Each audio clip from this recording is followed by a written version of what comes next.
I'm tired of traveling, or fighting superstition and its many manifestations.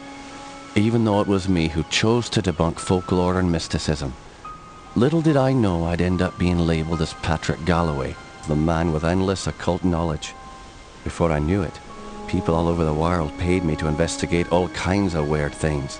As long as they paid me, I'd look into it.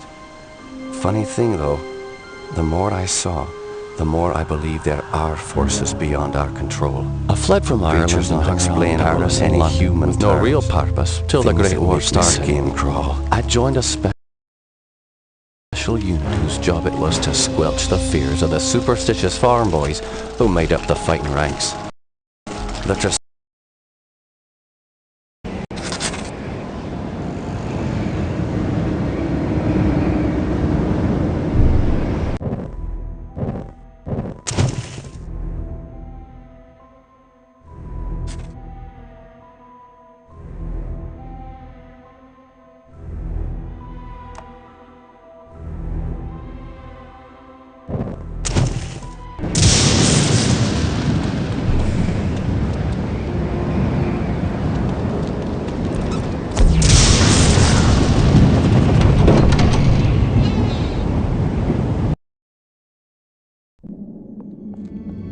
I'm Patrick Galloway, a friend of Jeremiah's. Sorry it took me so long to get here. His letter said it was most urgent. Jeremiah was beginning to think that the letter never arrived in your hands. He's been quite anxious to see you. We've all been quite worried. Jeremiah's now bedridden. Follow me and I'll show you to his living quarters. I apologize for the look of the house, but there's only a skeleton crew of servants now. Jeremiah let go of everyone else, and the house is much too large for us to clean. Because we've lost electricity to most parts of the house, we can only maintain the living quarters. This family's had so much tragedy. I hope you can help him.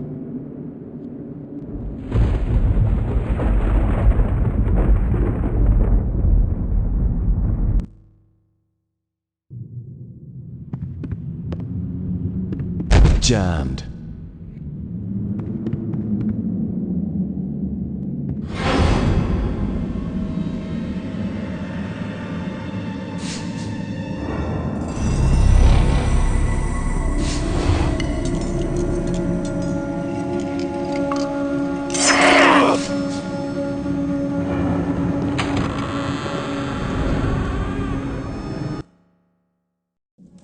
Patrick, you made it. At your service, Jeremiah.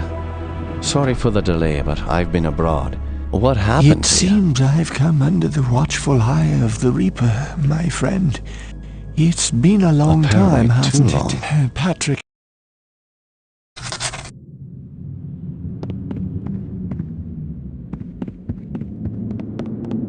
Won't budge. Stuck.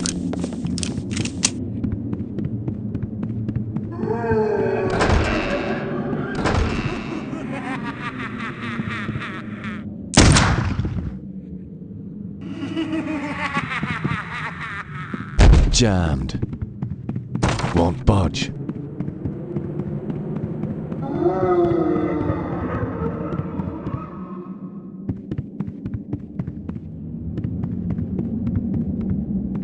Stuck. Won't budge.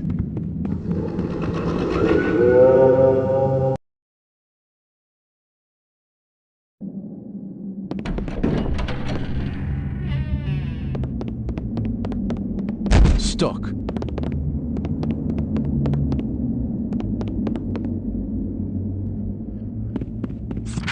Can you describe what you can only see? As the bonds of flesh are broken, the world becomes apparent.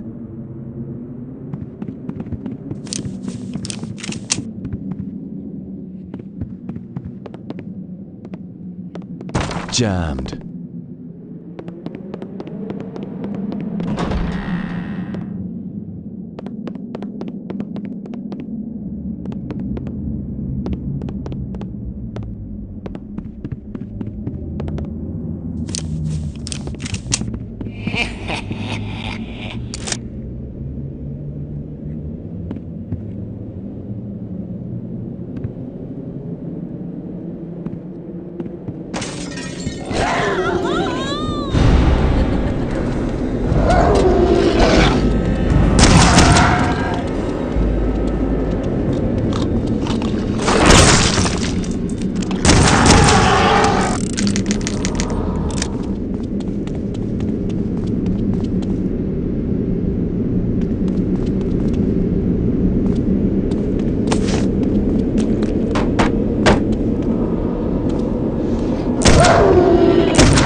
stuck.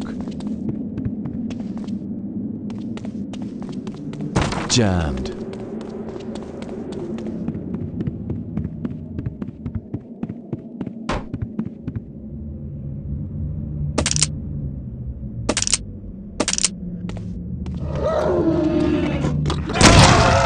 Help me, Patrick!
Those beasts were after me! What in God's name were those things? They're called howlers. And while I've never seen one before tonight, I've heard of them for years. Those weren't natural, my friend. We're fighting more than superstitions here. Perhaps I was being naive, tell you, but there might be something more sinister. When I was a boy, I encountered something I can't quite explain. You see, there was this isle of standing stones that sits just off the estate. Someone had carved a sigil into each of the stones, something indiscernible. Father had many books on the occult, one of which contained a sketch of that very symbol. I took my brothers and sisters out of the island. Something odd from my father's book. The ocean began to boil, and a great wind whipped against us as we stood in the circle, and my siblings huddled to the ground in fear. Eventually, the wind died. Patrick, I know it sounds like the ravings of a dying man, but I believe those standing stones had something to do with this. What has once been a taint upon this family has now But you begun told me to you're dying. manifest itself. Doesn't this curse end with you? My brothers and sisters are dead, but I don't think they're really gone. I've heard some servants whispering. They think they've seen this family has come for me. I sense them, Patrick. By now, you and I know the supernatural exists. You saw the howlers. And what about our encounters with the Tersante during the war? You still even carry the Gelsebar stone with you. That's all. I found a scroll with a picture of the Gelsebar on it. I believe it contains the way to awaken the stone's dormant power. Very well. Let me study this scroll overnight, and I'll see what I can do in the morning. This house still hides many secrets. I'm counting